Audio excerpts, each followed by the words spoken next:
میاں بیوی نے ملاقات کی جس کی وجہ سے ان کے اوپر غسل فرض ہوگا، اگر وہ ناپاکی کی حالت میں سحری کھا کر روزہ رکھتے ہیں تو ان کا روزہ ہوگا یا نہیں؟ السلام علیکم ورحمۃ اللہ۔ چند ایک مسائل روزے کے جو آپ لوگوں نے مجھ سے واٹس ایپ پر میسج کر کے پوچھے ہیں، میں نے سوچا کہ ان کے جوابات آپ کو ویڈیو کے ذریعے دیے جائیں تاکہ دوسرے لوگ بھی یہ مسائل جان سکیں۔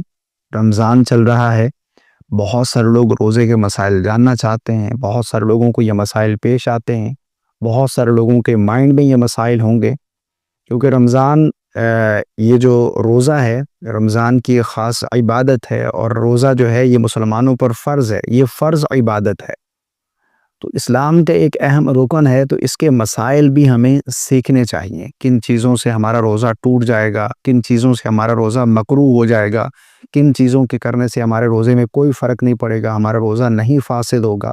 لیکن مسائل کا علم نہیں ہوتا، بہت سارے لوگ مسائل کا علم نہیں رکھتے، حالانکہ مسائل کا علم ہونا چاہیے۔ کم از کم جو عبادات ہیں ان کے مسائل تو ہمیں سیکھنے چاہیے نا۔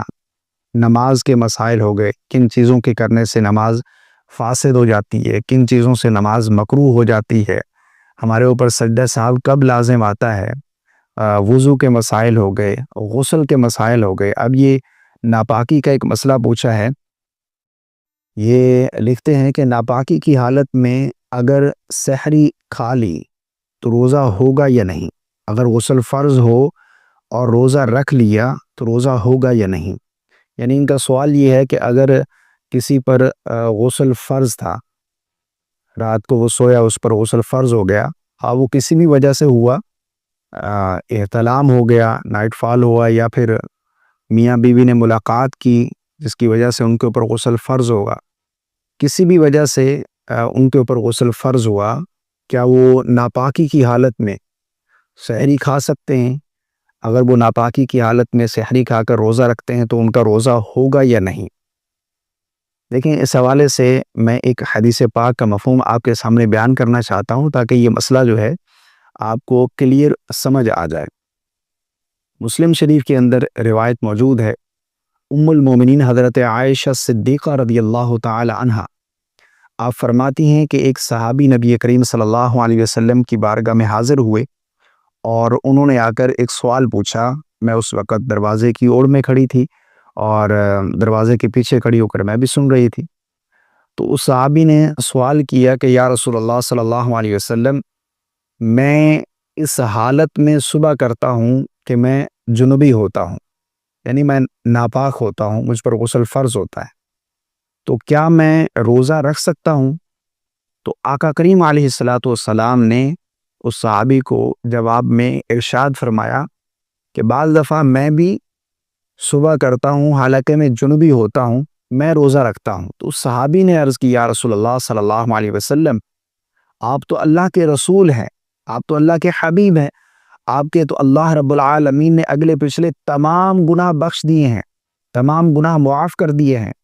تو آقا کریم علیہ الصلوۃ والسلام نے ارشاد فرمایا، قسم ہے مجھے اس ذات کی جس کے قبضہ قدرت میں میری جان ہے، میں تم سب سے زیادہ اللہ سے ڈرنے والا ہوں، تم سب سے زیادہ اللہ کا خوف رکھنے والا ہوں۔ تو اس حدیث پاک سے معلوم ہوا کہ ناپاکی کی حالت میں سحری کھانا، روزہ رکھنا یہ بالکل جائز ہے، روزہ ہو جائے گا۔ دیکھیں، طہارت نماز کے لیے شرط ہے، روزے کے لیے نہیں ہے۔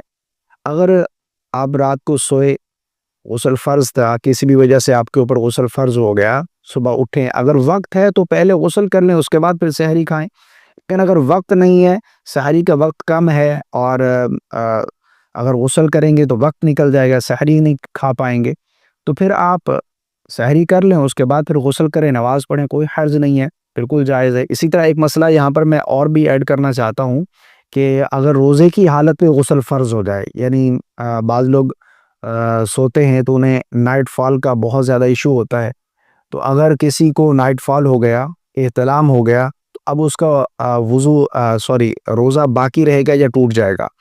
کیونکہ بہت سے لوگ یہ سمجھتے ہیں کہ اس طرح روزہ فاسد ہو جاتا ہے، تو اس عمل سے روزہ فاسد نہیں ہوتا، یعنی نائٹ فال ہو گیا، احتلام ہو گیا، کوئی حرج والی بات نہیں ہے، روزہ آپ کا بالکل درست ہے۔ آپ غسل کریں، غسل کرنے کے بعد اپنی نماز طہارت جو ہے وہ عبادات وغیرہ میں مصروف ہو جائیں۔ تو مجھے امید ہے آپ کو میری بات سمجھ آ گئی ہوگی۔ اللہ تعالی ہم سب کو سمجھ کی توفیق عطا فرمائے۔